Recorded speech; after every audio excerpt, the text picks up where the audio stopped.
Good morning. Welcome to Sky News Breakfast. Police in Washington are trying to work out what drove a man to ram his car into police officers at the US Capitol building, killing one and injuring another. The security threat in Washington had only recently been lowered following the January the 6th riots. The suspect, identified as 25-year-old Noah Green, was not previously known to police. He drove his car into the two officers at a barricade outside the US Capitol building. Police say that he then got out of the vehicle and ran at them with a knife before he was shot dead. The officer who survived is now said to be in a stable condition. Alex Rossi reports from Washington. The US Capitol is still reeling from this attack. A car careering into two police officers before smashing into the barricade. A man then jumped out brandishing a knife before he was shot. He later died from his injuries. The suspect has now been named as 25-year-old Noah Green from Indiana. On his social media, he described himself as unemployed and a follower of the Nation of Islam, a black nationalist movement. Police are still trying to establish the motive, but they do not believe at this early stage that this was terrorism related. The investigation is ongoing. From what we can see from video at this time, I do not see the suspect wrestling with a U.S. Capitol police officer, but when he exited the vehicle, the knife was clearly in his hand and he did start to run toward the officers. This entrance is one of several accessing the U.S. Capitol complex, and it's primarily used by senators and their staff, although Congress is currently in recess. Staff and journalists who were inside at the time were warned to stay away from windows and seek cover. These pictures, filmed by a bystander, show the immediate aftermath. Security is still very tight here at the Capitol buildings, the centre of the United States government. Now, investigators are still carrying out their forensic work, trying to understand exactly what happened. But what is already clear is that after the events of January the 6th, this has been another traumatic day for the police. One of the police has now died from his injuries, and he's been named as William Evans, a serving officer for 18 years.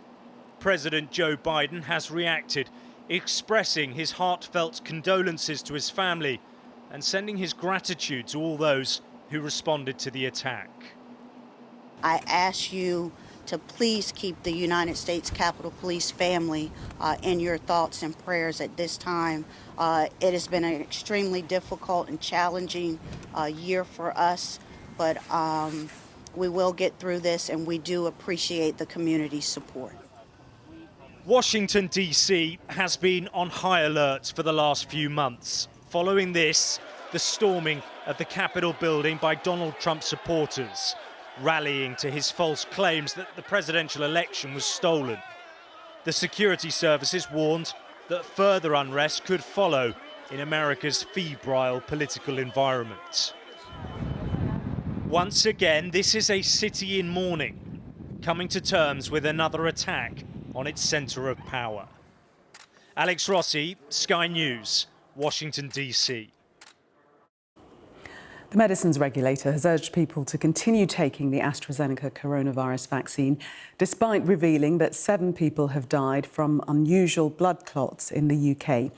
The Medicines and Healthcare Products Regulatory Agency confirmed that of the 18 million people who've had the jab, 30 had blood clots afterwards.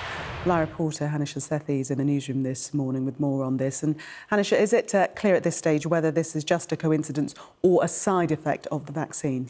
Well, at this stage, there hasn't been any evidence to suggest a causal link between blood clotting and the Oxford AstraZeneca vaccine. And let's take you through some of the data that has been shared by the Medicines and Regulatory Agency. It says that by the 24th of March, 18.1 million people were vaccinated with the Oxford AstraZeneca jab in the UK. And of these people, 30 developed a really unusual type of blood clotting. And of those reported blood clots, 7 have sadly died. But when put into perspective, that really is a small number, and it has to be weighed against the actual threat of catching coronavirus itself and the complications that that could lead to further down the line. But in some countries in Europe, they have restricted the use of the Oxford AstraZeneca jab, and particularly with the older age group as a precautionary measure. But the chief executive of the MHRA has stressed that the benefits of taking the vaccine really do outweigh the risks. And this is the statement that they've released. They say that the benefits of the COVID-19 vaccine AstraZeneca in preventing COVID-19 infection and its complications continue to outweigh any risks. And they also go on to say that the public should continue to get their vaccine when invited to do so. And it's important to note as well that the government have stressed that the vaccination is the most effective way to really not just reduce deaths, but also prevent any serious illnesses that can occur when taking the vaccine. But there are ongoing investigations surrounding the blood clotting, as a lot of questions will be raised about this. But safety is of absolute paramount when weighing the risks and benefits of the vaccine, and it is something that healthcare regulatory agencies take very seriously. Hanisha, thank you. The government has announced that children will be able to visit their grandparents in care homes in just over a week's time, in many cases for the very first time in a year. From the 12th of April, care home residents in England will be able to receive 2 indoor visitors in the latest easing of COVID restrictions. Our political correspondent Rob Powell joins me now from Westminster. And Rob, this will come as welcome news to many families. Were we expecting this announcement from the government? I think given almost all care home residents have now had at least 1 dose of the jab, it was perhaps some sort of easing was perhaps expected. I think there will be those who want this to go faster, though. We've heard some criticism about care home residents not being allowed out to go on trips and having to self-isolate if they do go out. Others may be mindful of what's happened in the last 12 to 14 months and worried about going any faster. In terms of this announcement today, though, for the last month or so, care home residents have been able to have 1 regular named visitor who has to take a test before they come inside, has to wear PPE but is allowed some contact such as hand-holding. That will now be increased to 2, but crucially as well, if those visitors are parents, they can bring babies or very young children with them, which will mean in some cases grandparents, great-grandparents getting to meet new arrivals, new babies for the very first time. Rob, the Commission on Race and Ethnic Disparities published their report this week. It has been hugely criticised. They've now issued a response. Yeah, the Commission publishing quite a lengthy statement, quite a punchy statement late last night, which in their own words, they say they hope will set the record straight. Essentially, what they're saying is that a lot of the accusations around their report downplaying the extent of racism in the country and misrepresenting the history of slavery. They're pushing back against that and saying that they acknowledge that racism does exist, that it is a force in the UK still, but they also take aim in quite vocal terms at some people that have criticised them and the report, saying that they believe robust debate has tipped over into willful misrepresentation. Let me read you part of what the statement says. It says, "The deeply personal attacks on many of us by politicians and other public figures are irresponsible and dangerous. For example, one MP presented commissioners as members of the KKK. Robust debate we welcome, but to depict us as racism deniers, slavery apologists or worse is unacceptable." Now, the MP they're referring to is Labour's Clive Lewis, who, after tweeting out a picture that did have a reference to the KKK in it, said that he was talking about structural racism, not necessarily referring directly to the commissioners. Now, this is a strongly worded response from the Commission. I don't think it will necessarily settle this matter, and there will be many that are still deeply unhappy and deeply critical at some of the conclusions from this report. It will be interesting to see, I think, in the coming weeks and months, whether the government takes forward any of the many practical recommendations in this report, such as extending school days, such as more money for the Equalities and Human Rights Commission, or dropping the BAME acronym, whether any of those actually make it into policy, or whether this report has now just become so toxic and ends up on a dusty shelf in Westminster, along, it should be said, with a lot of other reports of this nature that have been published in the past. Indeed. Rob, thank you. Now to the fifth day of one of America's most high-profile murder cases.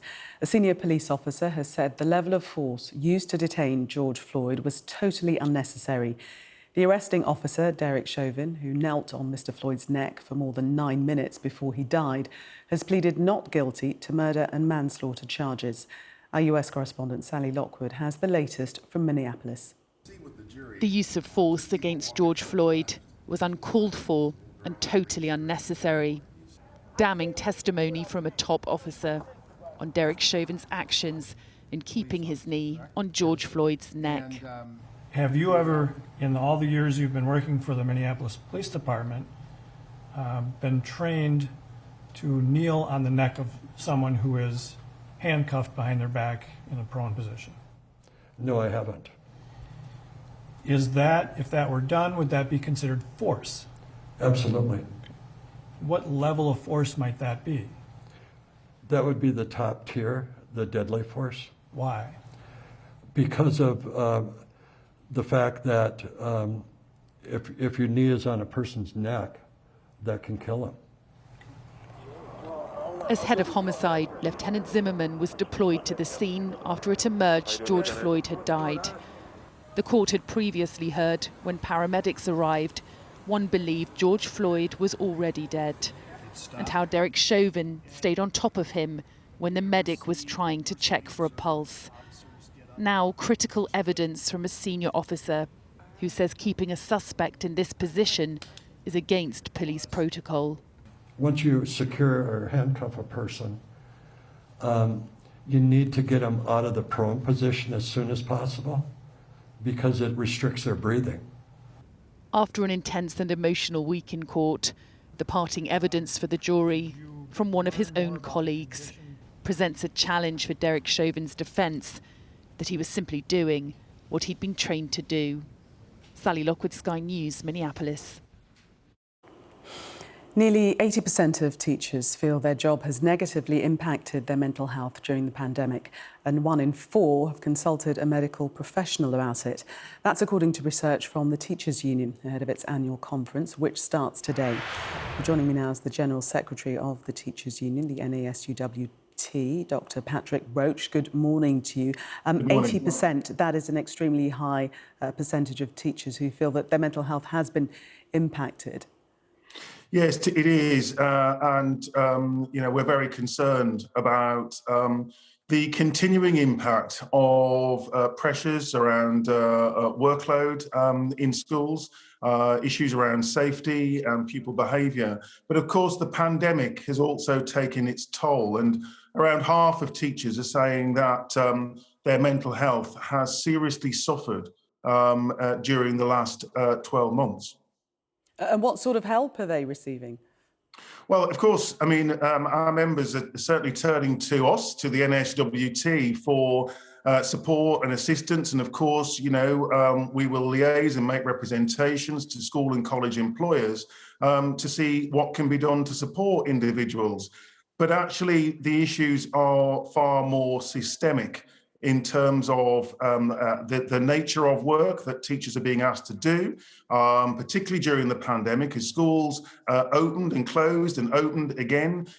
Teachers were in class, they were providing online learning. They've had to cope with last-minute announcements from the government in terms of safety and in terms of qualifications and awards. All of this has created mounting pressure on the profession. And the profession can't be expected to simply soldier on. What have you made of the Education Secretary's performance over the last year? Well, it's tempting to give an off-the-cuff answer to that. But, at the end of the day, government has a role to do, and it has a responsibility to take to ensure that the entitlement of all children to high-quality education is in place. Gavin Williamson is coming to our conference, addressing our conference today. And, teachers will want more than just simply warm words from Mr. Williamson. They'll want to see how he's setting out, in terms of his plans, addressing that mental health crisis for teachers and indeed for pupils in schools, addressing the workload concerns, how he's going to deal with teachers' anger about the pay freeze which has been inflicted on teachers after the service that they provided through the last 12 months. But you must have a view on his performance over the last 12 months. Well, I mean, there are questions about the performance of the government in terms of its competent handling of this pandemic. We've seen late guidance being produced. We've seen multiple U-turns in relation to guidance to schools. We've seen the absence of PPE equipment for teachers. You know, teachers have got serious concerns about the way with all in which... those examples, has Gavin Williamson been an effective education secretary? Look, I mean, the reality is that we should never have been in a position in which teachers felt unsupported during the course of this pandemic. And ultimately, the minister has to take responsibility. You know, ministers have to be held to account. That's what I would say on the matter. In recent days, just want to bring the discussion around to a story that we've seen much written about, and that's stories of sexual misconduct in schools, with two actually named in the Telegraph today, accused of downplaying allegations of a rape culture. What are you doing to address this so-called culture? Well, I mean, from the point of view of the NSWT, we are extremely concerned about the reports that we have seen, the testimonies from young people on Everyone's Invited. It is serious concern to us that those should be the experiences of any child, of any young person in school or college. You know, we're absolutely supportive of a thorough investigation into what's happened here. So NSPCC and Ofsted have got important work to do in that regard, and we will support them in terms of doing that. But, you know, it's also extremely important that we understand what the root causes are of a culture within any school system, where such practices may take place. It's vitally important that teachers and support staff know where to report concerns. It's also critically important that when concerns are reported, that those concerns are acted upon, and acted upon swiftly. There should never be a culture in any school, in any institution, where concerns about reputational damage take precedence over the concerns about the rights not only of children and young people who are subject to such abhorrent behaviour, but the experiences of teachers as well, who may also be subject to unacceptable behaviour in their workplace. Very quickly, because we're running out of time, with the Batley Grammar School, we know that the teacher concerned is in hiding, fearing for his life, and two other teachers have been suspended. Do you believe that this has been handled appropriately? Well, it can never be appropriate for any teacher to face death threats, intimidation and abuse, and to be forced into hiding because they're doing their job. There's got to be absolute leadership on this issue right from the top. That includes the Education Secretary, to ensure that teachers can go about their daily work safe, in the knowledge that they have the confidence and backing of the public in terms of the education of children and young people. OK, Dr. Patrick Roach, thank you very much for speaking to us this morning ahead of the conference starting today. Let's take a look at the weather for you now with Naz. And you're smiling, but it's not going to be sunny. Well, it is. Not for southern and eastern areas, but the vast majority of the UK and Ireland are going to have another fine day with lots of sunshine, especially in the north and west, where it will feel rather warm. But from Easter Monday, everywhere's turning colder and wintry as well.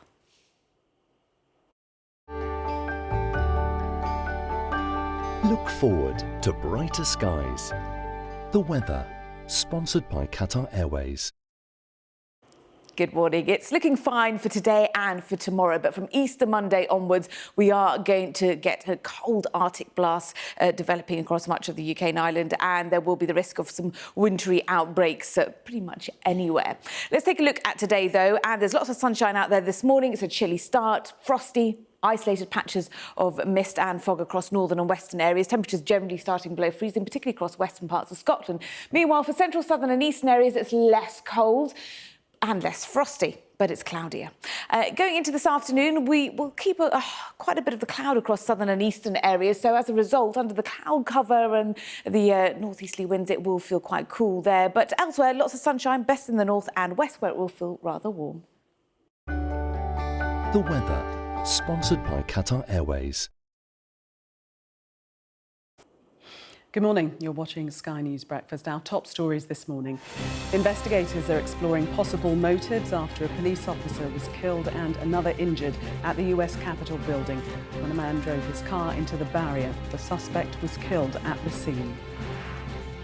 Children will be able to visit grandparents in care homes in England from the 12th of April, as residents are to be able to receive 2 indoor visitors in the latest easing of COVID restrictions.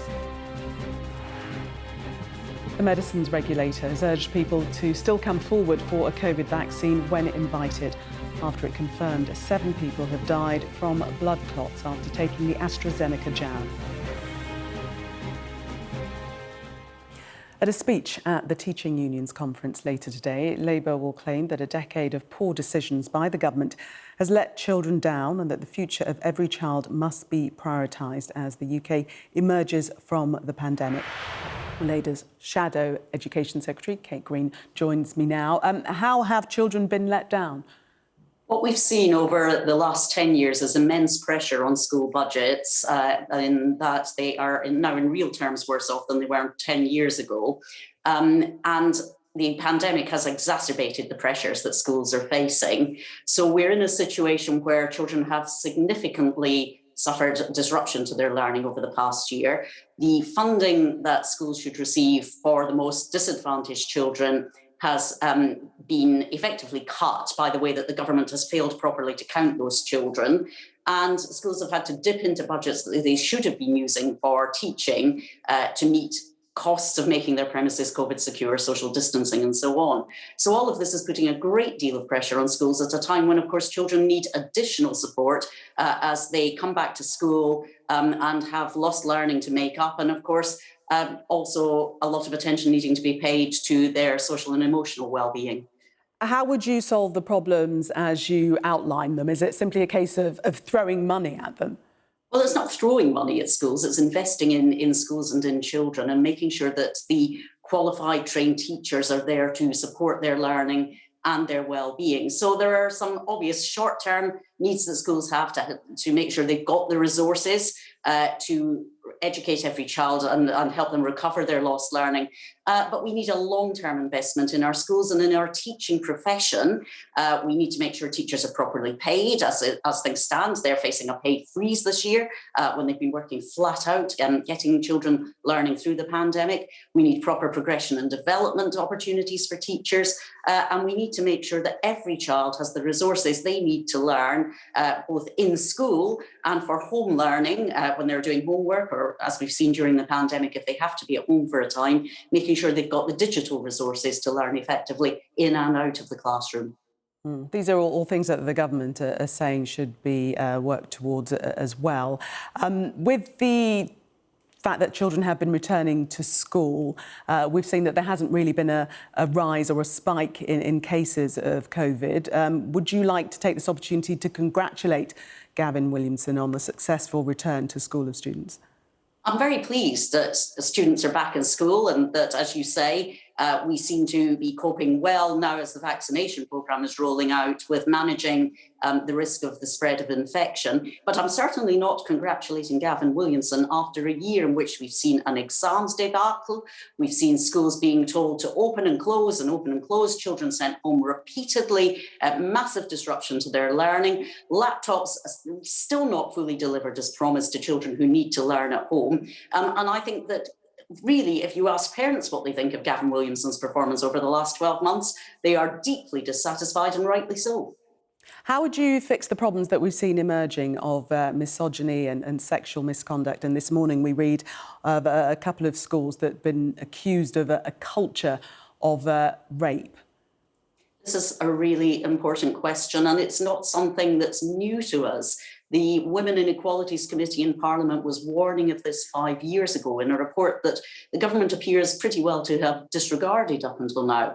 We have to have zero tolerance of sexual harassment, misogyny, and abuse in school. We need to make sure that teachers are trained and equipped to deal with it when it's disclosed to them. Teachers particularly say that it can be very difficult if a young girl doesn't want action taken, and yet it's obvious that we can't tolerate abuse and harassment in school. They want the training to equip them to deal with that. And we need a real strategy, action for stamping out this kind of horrific abuse in school. But it's not, of course, just in school, it's in wider society. And I think we've all seen with absolute horror the way in which violence against women and girls is still prevalent, and we need a really comprehensive approach to tackling that from our criminal justice system, our education system, and from us collectively as a society.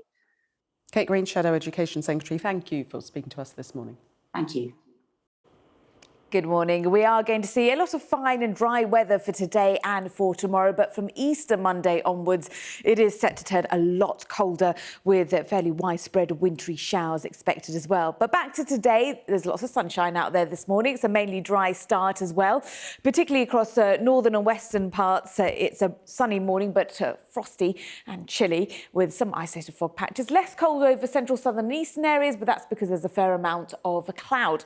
Going into this afternoon, the best of the sunshine continues across northern and western parts. It will actually feel fairly warm in the sunshine as well across these areas. But again, we hold on to quite a bit of cloud across southern and eastern parts of England in particular, so it will feel cooler under the cloudier zones there. Central parts of the Midlands as well, will brighten up later. The weather, sponsored by Qatar Airways. You're watching Sky News Breakfast, still to come. Take a look at what's making the front pages with Moira Lothian-McLean, the politics editor of the magazine Galdem, and journalist and author Ella Whelan.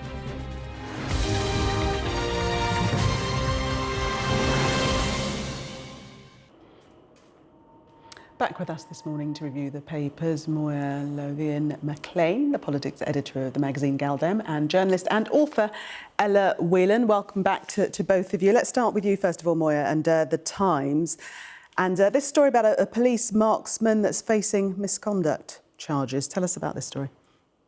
Yes, so this is on page 5 of the Times today, and it's about a police marksman who is kept anonymous, but he shot and killed Jermaine Baker in 2015 when Baker attempted to attack a police van. So this marksman has now been appointed a firearms trainer despite facing disciplinary action for gross misconduct, and I think an appeal that found that there was no reasonable threat to life that warranted the action that was taken that resulted in the killing of Jermaine Baker. The story also mentions the case of Matt Horn, a Deputy Assistant Commissioner who was paid £150,000 a year, who oversaw anti-corruption investigations and has now been put in charge of something called futures work at the Met, despite being found guilty of 3 charges of misconduct for bullying officers. I think the story is interesting because it seems to show more of this insular brushing under the rug culture within the police that has led to such widespread mistrust. For example, last week we had the report on the Clapham Common Vigil, which found that police force was seen as reasonable according to that committee. But a whistleblower has recently said that this report was skewed to back police and alleges it's broken the civil service code.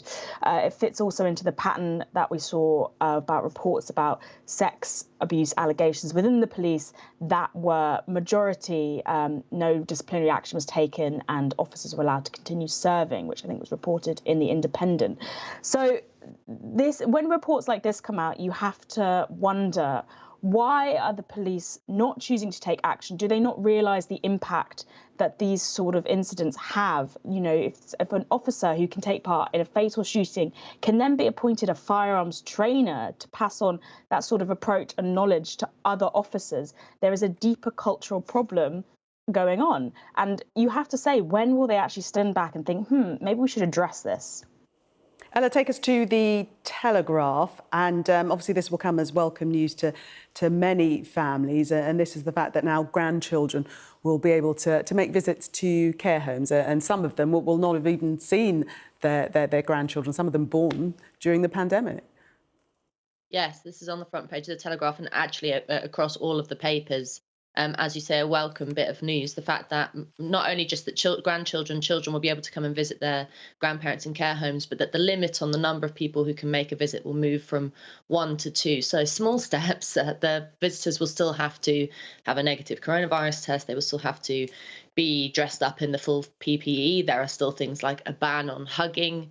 So this is certainly not a return to normality, but it is a step in the right direction. The important thing about this story, however, which the Telegraph picks up on, is that this is guidance that the government is releasing. So the guidance is going to change to extend it to 2 people. What some groups who are campaigning around getting looser restrictions around care home residents and allowing more people to go and visit them are saying, in particular a campaign group called Rights for Residents, is that it's all very well the government giving guidance on this, but the problem is that, and the Telegraph mentions this, many care homes will choose not to take that guidance, either because it's too difficult, because they are wanting to maintain, for various reasons, a level of kind of precautionary principle that they don't want to facilitate more visitors coming in, or just that they won't, that they think it's not the right thing to do at the moment. And that's where the problem lies. That's where you end up getting a bit of a postcode lottery, which means that the more well-off, often private care homes where people are paying a lot of money, have the facilities to make arrangements to allow more residents to come in, and the poorer ones, or the ones that are less well run, the less good quality ones, people are remaining under restrictions, staying at home, not being allowed any visitors. And that's a really big problem, because one of the things we know about the pandemic and the restrictions in particular when it comes to care home residents is that a lot of people, not all, but a lot of residents in care homes will be suffering from things like dementia. And starvation of social contact is what really accelerates those kinds of conditions and diseases. Yeah. And there have been heartbreaking stories of people deteriorating throughout the last year, which could have been prevented from just some one-on-one time with their loved ones. So really the emphasis has to be on not just allowing one person in or a few grandchildren in dressed up in PPE, but now that 60% of adults around about have been vaccinated and everyone in a care home, almost everyone, has had at least one dose of the vaccine, what more can the government be doing to not just encourage, but actually mandate, I think, that care homes should facilitate as many visitors as possible within sensible restrictions. Yeah, and we hope that the residents can benefit, because as you say, we can see how they've deteriorated through the pandemic. To the Mail, Moira, and who's saying that Jeremy Corbyn should be apologised for, that Labour should apologise for Jeremy Corbyn? Who's telling us that? Jeremy Corbyn, the spectre that haunts Labour.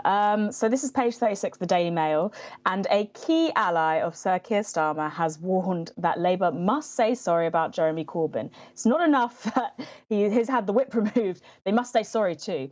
I think the story is quite interesting because the source is suggesting, and they're apparently very close, a shadow cabinet source, says that Labour has to demonstrate it's sorry for imposing Corbyn in order to win back the red wall.